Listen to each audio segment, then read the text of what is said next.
परिंदों को मंजिल मिलेगी यकीनन, ये फैले हुए उनके पंख बोलते हैं।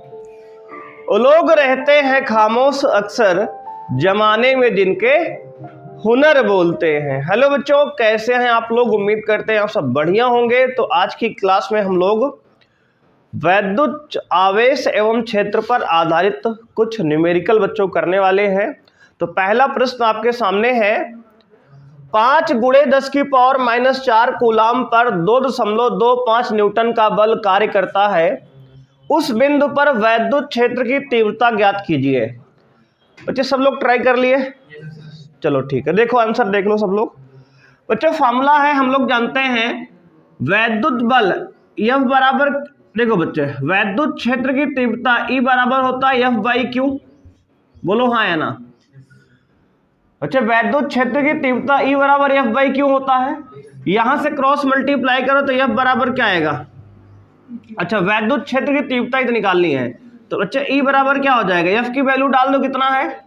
देखो वैद्युत बल दिया है आपको 2.25 न्यूटन, और क्या दिया है? आवेश दिया है 5 × 10⁻⁻⁴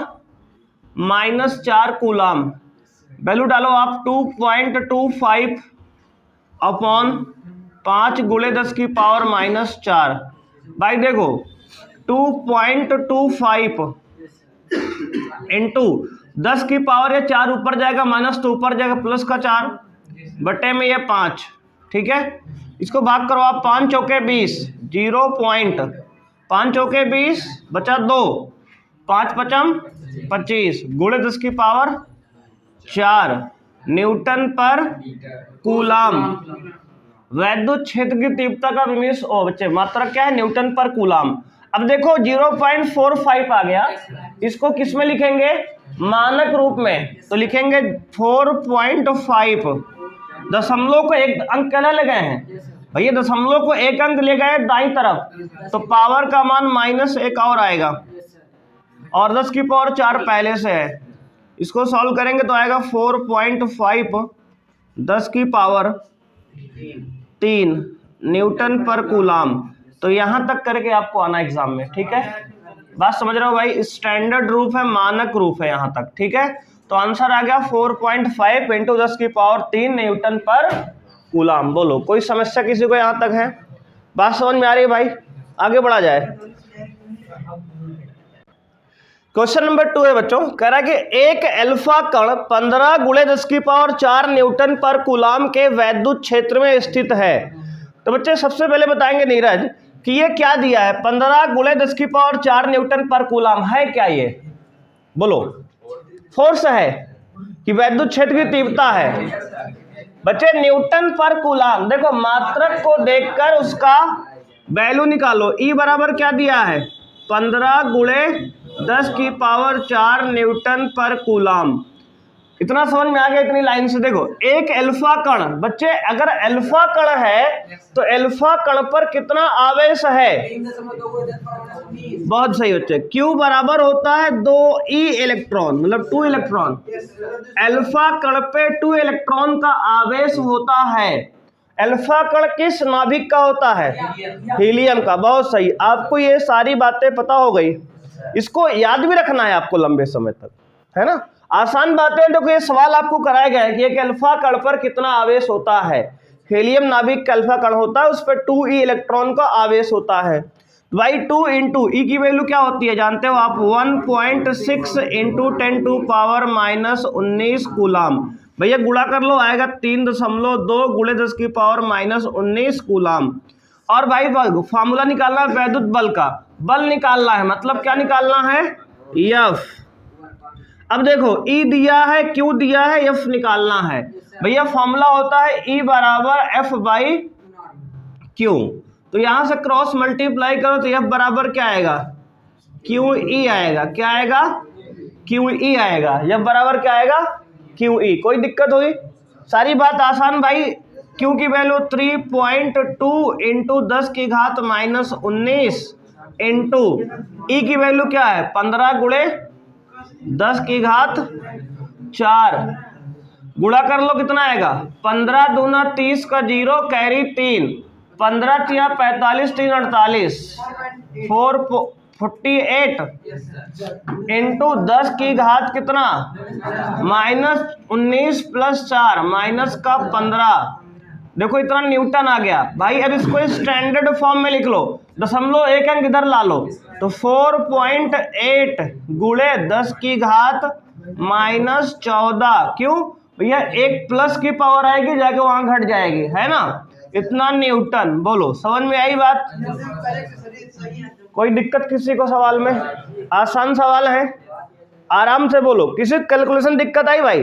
देखो पॉइंट इधर से इधर लाएंगे, जब भी पॉइंट हम बाईं तरफ लाएंगे तो पावर पॉजिटिव होती है, और जब पॉइंट को दाईं तरफ ले जाएंगे पावर नेगेटिव लगाते हैं। तो एक अंक लाए हैं तो पावर एक उसमें जोड़ दिए प्लस में जाके, तो -15 + 1 मिलके -14 हो गया। इतना न्यूटन का बल आ गया। बोलो बात समझ में आई जी? चलो आगे बढ़ते हैं प्रश्न नंबर 3 पे। क्वेश्चन है बच्चे कह रहा है उस वैद्युत क्षेत्र का मान क्या होगा। ध्यान देंगे, उस वैद्युत क्षेत्र का मान क्या होगा जिसमें एक इलेक्ट्रॉन पर उसके भार के बराबर वैद्युत बल कार्य करता है। बच्चे एक इलेक्ट्रॉन पर जो वैद्युत बल है उसके भार के बराबर है। यानी प्रश्न में कहा गया है कि बच्चे प्रश्नानुसार, इसने कहा हमसे प्रश्नानुसार, क्या कहा कि जो वैद्युत बल है भाई, ध्यान समझना, वैद्युत बल किसके बराबर है? इलेक्ट्रॉन के भार के बराबर है। भाई बल का सूत्र क्या होता है? F, वैद्युत बल क्या होता है? F, तो F बराबर क्या दिया है? भार। भार यानी कि W, भार क्या है? W, है ना। और F अभी हमने पढ़ा है कि वैद्युत क्षेत्र E बराबर F/Q होता है, तो यहां से F बराबर क्या आएगा? QE। F बराबर QE, तो बल की वैल्यू वहां से QE रख दो बराबर। देखिए भार क्या होता है भाई? भार होता है mg। क्या होता है? mg। भार क्या होता है? mg, तो यहाँ mg रख दो। बात समझ में आई कि नहीं आई? अब देखो E क्या है? इलेक्ट्रॉन पे आवेश, तो Q की जगह E रख दो यहाँ, क्योंकि इलेक्ट्रॉन है हमारा, तो E हो जाएगा ये बराबर ये mg हो जाएगा। यहाँ तक बात समझ में आई सबको? कोई दिक्कत हुई? देखो सारी बातें आप जानते हो पहले से। अब देखो इलेक्ट्रॉन पे आवेश E की वैल्यू 1.6 × 10⁻19 कूलाम, जानते हो भाई। E वैद्युत क्षेत्र, तो कहोगे वैद्युत क्षेत्र का मान जो है, यहां पे कह रहा है कि उस वैद्युत क्षेत्र का मान क्या होगा, यानी E तो निकालना ही है आपको, तो E तो निकालना होगा। चलो इसके बाद इलेक्ट्रॉन का द्रव्यमान आप लोग जानते हो पहले से, 9 × 10⁻31 किलोग्राम। बोलो जानते हो कि नहीं जानते हो? जानते हो। ग्रेविटी, गुरुत्वीय त्वरण का मान 9.8 मीटर/सेकंड²। इसको अगर आप 10 लिख लोगे तो कोई गलती नहीं है। बात समझ रहे हो? वैसे स्टैंडर्ड कुछ दिया नहीं है तो 9.8 हम मान ले रहे हैं, 10 भी मान के करेंगे तब भी सही होगा। बात समझ रहे हो आप? आओ बच्चे, अब देखो सारी वैल्यू यहाँ डाल दो, तो E का मान 1.6 × 10⁻19 इंटू E निकालना है बराबर M की वैल्यू 9 × 10⁻31 इंटू G 9.8, ये भाई है ना। अब इसको सॉल्व कर लेंगे हम, इसको कहो 10 कर ले, सीधा सीधा भाई 10 कर लो, है ना। कुछ दिया नहीं, वैसे भी अप्रोक्सीमेट निकाल दो, है ना। अब देखो ध्यान से, तो E बराबर निकालेंगे तो क्या आएगा? तो 9 गुणे 10 की घात, तो ये इसको जोड़ोगे दोनों को तो क्या आएगा? -30 बटे में 1.6 इंटू 10 की घात -19। सही है, कोई दिक्कत यहाँ तक? अब भाई देखो 9/1.6, देखो पॉइंट हटाएंगे ऊपर 0 बन जाएगा, तो ये 90/16 हो गया, गुणे 10 की घात -30 + 19, ऊपर जाके +19 हो गया। इसको सॉल्व कर लो भाई, काट दो। पहले 4 से काट दें, 4 से कटेगा? नहीं कटेगा ना, 5 से कट जाएगा। यस भैया 16 है, 5 से नहीं कटेगा। 2 से काट लो साफ साफ, 2 8 16, 2 से 45 बार, तो यानी 45/8 गुणे 10 की घात -11 हो गया। अब देखो भाई, वैद्युत क्षेत्र का मान है ई का मान, 8 से काटो कितनी बार जाएगा, देखो यहाँ पे भाई आ गया ई बराबर 8 चौक 32, 8 पंच 40, यानी कि 5 बार, तो 8 पंच 40 हो गया, पॉइंट बढ़ाएंगे कितना बचा 50 हो गया, 8 छंग 48, 2 20 हो गया, 8 दूनी 16, 5.62 इंटू 10 घात -11। बात समझ रहे हो, इतना क्या गया न्यूटन पर कूलाम। वैद्युत क्षेत्र का मात्रक क्या है न्यूटन पर कूलाम, तो 5.6 या 5.62 बात वही है, इतना हमारा आंसर आ गया भाई। बात समझ रहे हो, चलो नोट करो, बेहतरीन प्रश्न है जी।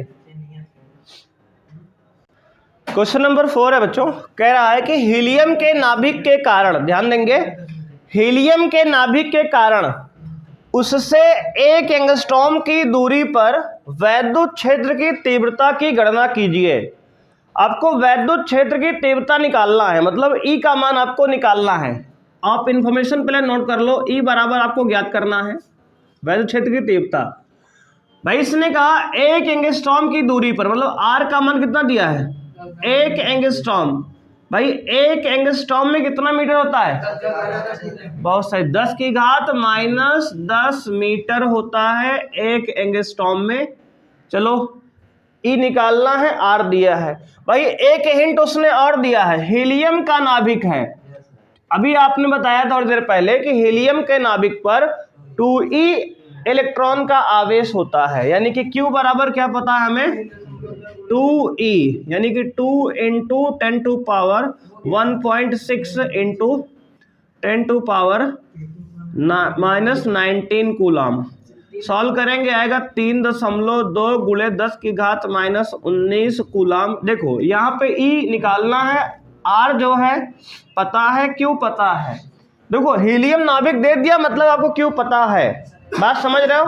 अब भाई देखो हमने फॉर्मूला बताया है, किसी आवेश से, किसी एकांक आवेश से कुछ दूरी पर वैद्युत क्षेत्र की तीव्रता का फॉर्मूला याद है आपको, ई बराबर KQ/R²। बहुत सही भाई, देखो ई बराबर के का मान लेते हैं, मीडियम कुछ नहीं दिया तो क्या मानोगे, अगर मीडियम कुछ नहीं दिया माध्यम तो क्या मानोगे भाई, वायु या निर्वात मान के चलोगे। तो के का मान आएगा 9 गुणे 10 की घात 9, के का मान गुणे क्यू का मान 3.2 इंटू 10 घात -19 अपॉन, बच्चे ध्यान देना, अपॉन दूरी का स्क्वायर 1 इंटू 10 की घात -10 का स्क्वायर। इसको सॉल्व कर लो आप बच्चे। देखो 9 दूनी 18 का 8 कैरी 1, 9 त्रिक 27 1 28, 28.8 गुणे 10 की घात, ये प्लस का 9 और ये माइनस का 19 बटे में 1 का स्क्वायर 1 होगा, 10 की पावर -10 का स्क्वायर करेंगे 10 की पावर -20 हो जाएगा ना। अब देखो इसको बच्चे लिखो 28.8 इंटू 10 की घात, देखो -10 यहाँ से, और ये बच्चे -20 जब ऊपर जाएगा तो क्या बन जाएगा +20 बन जाएगा। तो इसको लिखो 28.8 इंटू 10 की घात 10। अब देखो इसको 0.1 इधर और ला लो, तो 2.88 इंटू 10 की घात 11, एक इधर से और बढ़ जाएगा 11, और ये वैद्युत क्षेत्र है तो इसका मात्रक क्या होगा न्यूटन पर कूलाम। बोलो बात क्लियर है, कोई समस्या हुई। देखो भाई किसी एकांक बिंदु आवेश के कारण इससे r दूरी पर वैद्युत क्षेत्र की तीव्रता का सूत्र आपको बताया गया था, E बराबर KQ/R², जिसको यहाँ अप्लाई किया गया है। बात समझ में आ गई, नोट कर लो, कोई समस्या है बताओ भाई यहाँ तक। पांचवा प्रश्न बच्चे, 5 गुणे 10 की पावर -18 कूलाम बिंदु आवेश से कितनी दूरी पर वैद्युत क्षेत्र की तीव्रता 450 न्यूटन पर कूलाम होगी। बच्चे यहाँ पर आपको आवेश दिया है, क्यू का मान कितना दिया है 5 इंटू 10 टू पावर -18 कूलाम। वैद्युत क्षेत्र की तीव्रता बच्चे दिया है 450 न्यूटन पर कूलाम। देखो मात्रक से पता करो क्या क्या दिया है और आपको दूरी बच्चे निकालना है, कितनी दूरी पर, आर का मान निकालना है। देखो ये क्यू दिया है, ई दिया है, आर निकालना है बच्चे। देखो फॉर्मूला होता है ई बराबर के क्यू बटे आर स्क्वायर। बच्चे ई का मान दिया 450 बराबर 9 गुणे 10 की पावर 9, के का मान, क्यू का मान बच्चे 5 गुणे 10 की पावर माइनस 19 सॉरी 18 दिया है, अपॉन में आर स्क्वायर ये पूछ रहा है। बच्चे देखो आर स्क्वायर क्रॉस मल्टीप्लाई कर लो, आर स्क्वायर यहाँ आ जाएगा, इसको नीचे भेज दो तो यहाँ से आएगा आर स्क्वायर बराबर 9 गुणे देखो 5, 9 गुणे 5 इकट्ठा लिख दो इंटू 10 की पावर 9 माइनस 18 बटे 450। बोलो कोई दिक्कत? देखो 450 नीचे ला लिए, आर स्क्वायर यहाँ क्रॉस मल्टीप्लाई कर दिए, 9 पचे 45 ये लिखा है, 10 की पावर 9 माइनस 18 ये लिखा है 45। देखो बच्चे 9 पचे 45 दामा 450, तो आर स्क्वायर बराबर आ गया 10 की घात ऊपर माइनस, बच्चे ऊपर क्या 10 की घात माइनस, ऊपर लिखा 10 की घात माइनस में 9 और नीचे 10 घात 1, इसको ऊपर लेंगे बच्चे क्या आएगा, आर स्क्वायर बराबर आएगा 10 की घात माइनस 10, 10 की घात माइनस 10 मतलब क्या लिखा है बच्चे, लिखा है ये आर स्क्वायर बराबर 1 एंगस्ट्रॉम। बात समझ रहे हो? 1 एंगस्ट्रॉम लिखा है, बात समझ रहे हो कि नहीं समझ रहे हो? यानी आर का मान कितना आ गया। अब देखो इसको 1 एंगस्ट्रॉम आया है आर स्क्वायर, ये तो ऐसे कर लो इसको कि आर स्क्वायर आपका माइनस 10 आया तो आर बराबर आएगा रूट के अंदर 10 की पावर माइनस 10, 10 की पावर माइनस 10। भैया आर बराबर क्या निकालोगे आप, आर बराबर, तो देखो रूट में दिखा है 10 की पावर माइनस 5 इंटू 10 की पावर माइनस 5 लिख सकते हैं इसको, ऐसे समझ लो। तो एक बार बाहर आएगा 10 की पावर माइनस 5 मीटर, मीटर में 10 की पावर माइनस 5 आर का मान आ गया, ठीक है, क्योंकि हमें आर स्क्वायर नहीं आर चाहिए। आर स्क्वायर 1 एंगस्ट्रॉम आ रहा था, आर का मान कितना है 10 की पावर माइनस 5 मीटर। बात समझ में आई? क्लियर है? कोई समस्या किसी को यहाँ तक? नोट करो जी। फिर क्वेश्चन नंबर 6 बच्चों है, कह रहा एक स्थान पर 1000 न्यूटन पर कूलाम का वैद्युत क्षेत्र पूर्व की ओर लग रहा है। बच्चे देखो ध्यान से, वैद्युत क्षेत्र का मान ई का मान दिया है 1000 न्यूटन पर कूलाम, किधर पूर्व की ओर। बच्चे डायग्राम बना लो, देखो पूर्व क्या होता है ये समझो, इधर डायरेक्शन बनाओ पहले आप, देखो उत्तर दक्षिण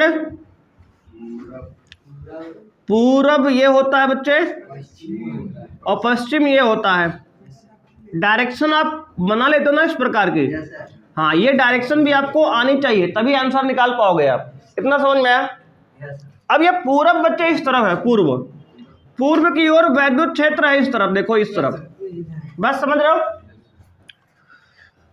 इस क्षेत्र में ऐसी वस्तु स्थित है जिस पर 10 की पावर 6 इलेक्ट्रॉन की अधिकता है।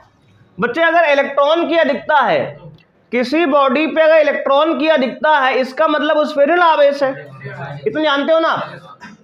इसका मतलब बच्चे 10 की पावर 6 इलेक्ट्रॉनों की अधिकता है, n का मान 10 की पावर 6 दिया है, 10 की पावर 6 ये n का मान है। तो कह रहा है कि वस्तु पर लगने वाले बल की दिशा तथा परिमाण ज्ञात कीजिए। बच्चे अगर इलेक्ट्रॉन की अधिकता है, इसका मतलब आवेश कैसा है, ऋण आवेश है। यहां तक तो क्लियर हो गया होगा ना, कैसा आवेश है, ऋण आवेश। अगर किसी वैद्युत क्षेत्र में ऋण आवेश है तो ऋण आवेश पर बल वैद्युत क्षेत्र की दिशा में या इसकी विपरीत लगता है। तो हमने पिछली क्लास में बताया था आपको कि इसमें वैद्युत द्विध्रुव आघूर्ण टाउ बराबर पी साइन, जब पढ़ाया था टाउ बराबर पी साइन थीटा, तो वहां बताया था कि ऋण आवेश पर वैद्युत बल वैद्युत क्षेत्र के विपरीत दिशा में लगता है। याद आया? तो बच्चे वैद्युत क्षेत्र दिशा O है, वैद्युत बल ये इधर होगा आपकी बार, इधर। बात समझ में आई? तो ये वाले जवाब का आंसर बच्चे क्या, बल की दिशा क्या हो गई? तो बच्चे बल की दिशा हो गई, बल की दिशा तो कहोगे इधर पश्चिम की ओर बच्चे, क्या पश्चिम की ओर, पश्चिम की ओर। बात समझ में आई? इतना क्लियर है?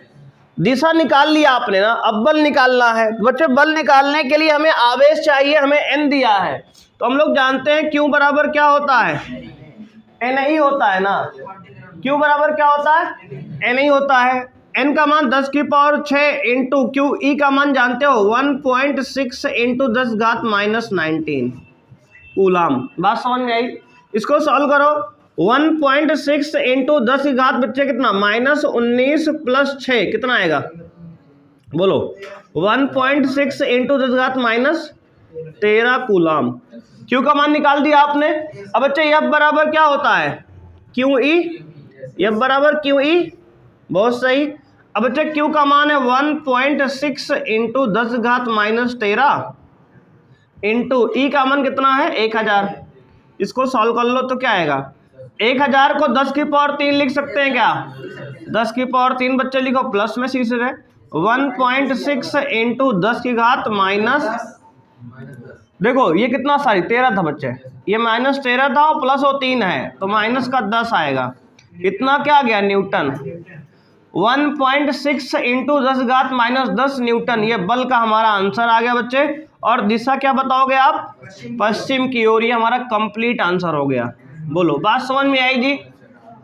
देखो तो आपको याद रखना है कि नेगेटिव आवेश पर वैद्युत बल वैद्युत क्षेत्र के विपरीत दिशा में लगता है और पॉजिटिव आवेश पर वैद्युत बल वैद्युत क्षेत्र के दिशा में लगता है। ये बातें जो है आपको पीछे बताई गई हैं, बस हरते आपको याद रखना है बस, ठीक है?